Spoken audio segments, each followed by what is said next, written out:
Kilo Delta 8, Kilo Zulu Charlie.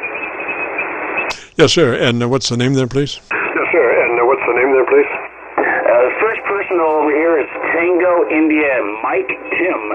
A few weeks back, we got about this far into our dialogue, and the propagation changed, and you were gone. Now, hey, listen, I seldom am gone. I might be reduced, but, well, you know, Mother Nature can make anybody gone if she chooses to. Anybody gone if she chooses to. I didn't quite mean it that abrasively, but yeah, I was finally getting a chance to have a Qso with you, and next thing I know, the propagation changed, and I lost out. So I'm glad that I got a chance to get your attention tonight. Roger, roger. Now, what radio are you running, sir? Roger. Now, what radio are you running, sir? I am running a IC746 Pro.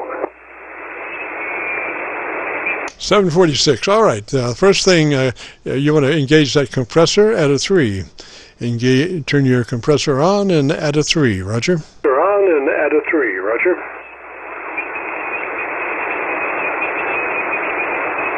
What is your call sign? I'm sorry? Roger, roger. I just adapted it to 3. Roger. There was a station that wanted my call sign. Is that a roger? Station that wanted my call sign. Is that a roger? Roger, roger. Call sign here is Kilo Charlie 9 Victor Kilo Victor. Roger. Kilo Victor. Roger. So Tim, so you got your compressor in there at about a 3. Is that a roger? Compressor in there at about a 3. Is that a roger? Yeah, roger. It was as high as a 6 at the moment, and reduced back down to 3. All right. Now go to your ALC with mic gain in hand, and adjust your mic gain to where your ALC reading is running mid-scale to 2/3. Mid-scale to 2/3 on your ALC by a manipulation of your mic gain control. Manipulation of your mic gain control. Yeah, we're doing pretty well on this end. It's Kilo Delta 8, Kilo Zulu Charlie trying. Ah, well, thank God my local antenna's got you at about 15 over. So it's true, when everything else fails, go to your local antenna.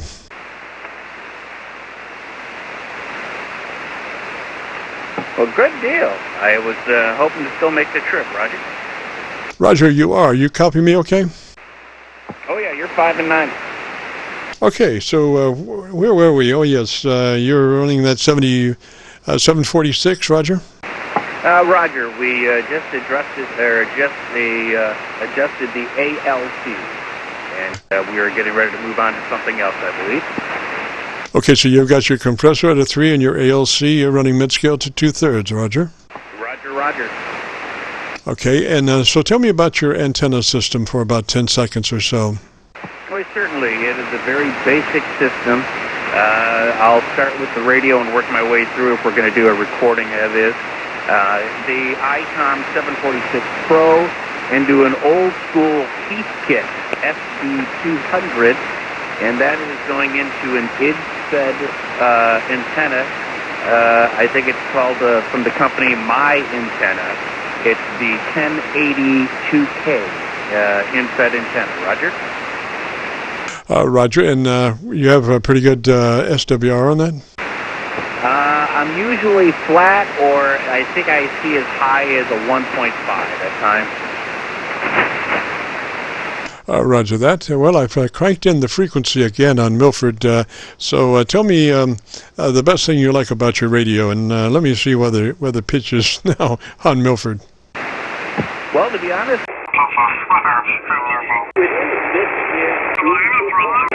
ticket since 2009, but was never on the air until this past New Year's.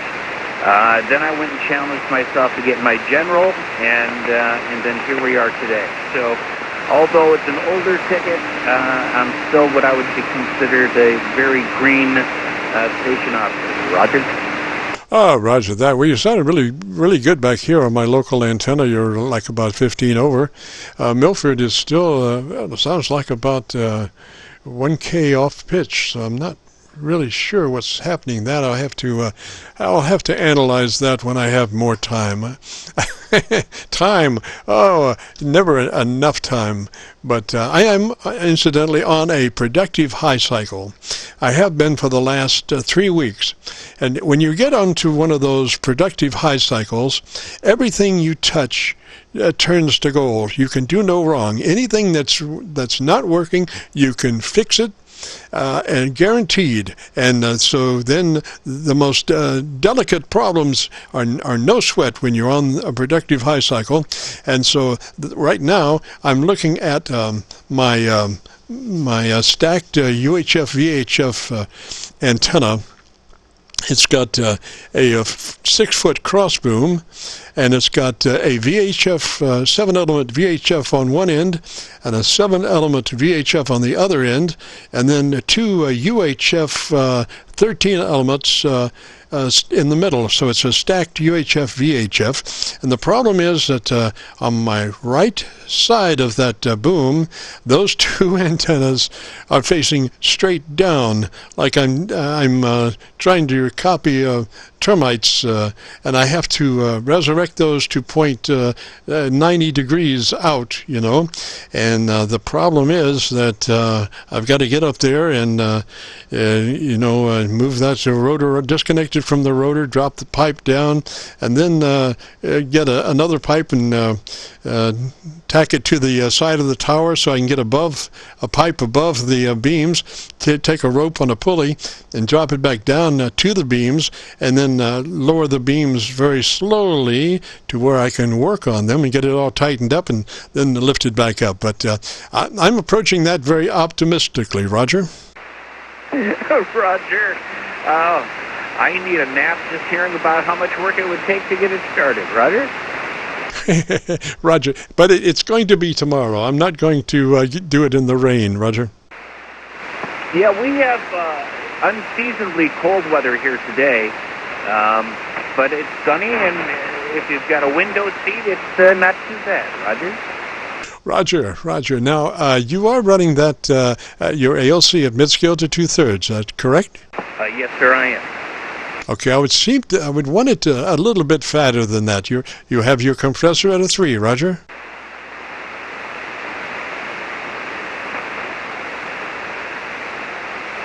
I just checked and confirmed. Yes, sir, at 3. Okay, I have a little suggestion that we sometimes suggest, and that is that we have a great deal of capability of controlling our signal by our voice, not just electronic equipment, but by our voice. So this involves if you have a watt meter handy that you can turn and look at while you're speaking, and instead of running that watt meter in RMS, you put that watt meter in PEP, so it moves fairly quickly, and then you know where the sweet spot is on that watt meter. So the idea is that as you're speaking, you want to try to keep that watt meter in the sweet spot. So, and you can do that by two things: the rate of your speech, and I don't mean talk real fast, but I'm talking, talk fairly fast, so and so, and then by the volume of your words. And so the game is to keep that watt meter in the sweet spot as much as you can when you're speaking, Roger. Roger, I do have a watt meter, but unfortunately I do not have the PEP on it. But I am familiar with tonal control.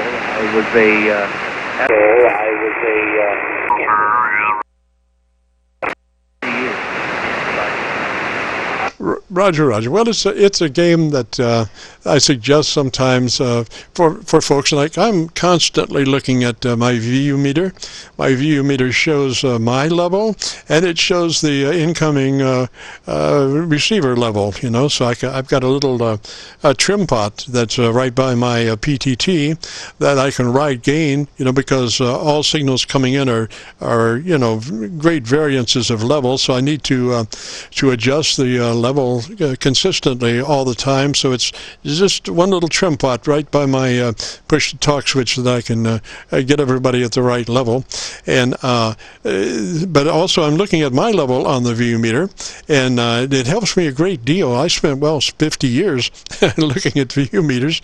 I can pretty much tell where the meter's going before it starts to go, at least maybe a quarter of an inch after it starts to go. I can tell by the speed where it's going on the meter, but that it takes you 50 years to get to there. But if you just use that watt meter as a reference, like a modulation meter or a VU meter, and the idea is to keep that meter right at the sweet spot as you speak. Roger?